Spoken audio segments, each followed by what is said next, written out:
মাইয়ে, তোর মা কোন জায়গায় গেছে? আমার মা একটু বাইরে গেছে, পরে আসবে। যাই ওই জায়গাটাই বসি ঠান্ডায়।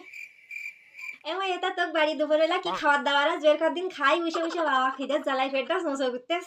তুমি যাও তো যাও, আমাদের বাড়িতে কোনো খাবার দাবার নেই। দুদিন পর তোর পাত্রপক্ষ দেখতে আসবে না, তখন বললো রাস্তাতে বিদায় করে দাও, বললো পাত্রপক্ষ। হ্যাঁ তুমি থালা ঢাকা ওটা কি মনে আছে দুপুরবেলা ভাত তার ঢেকে দিয়ে গেছে, ওইগুলো খাইয়ে নেবো আমি দুপুরবেলা, বাড়ি আর রান্না করা লাগবে না। আরে নলিতা কাকি ওগুলো মোটে খেও না।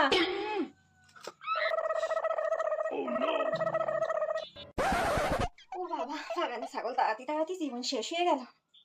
হ্যাঁ এই গুটি, এখানে থালায় ঢাকা ভাত ছিল, সে ভাতগুলো কি করেছিস? ওগুলো নলিতা কাকি খেয়ে নিয়েছে, এত করে বারণ করলাম তাও খেয়ে নিল। আরে ওই ভাতগুলো তো ইঁদুরে খাওয়া ছিল, আমি ভাবলাম পরে এসে হাঁস মুরগিকে দেবো। ইঁদুরে খাওয়া ভাবছি।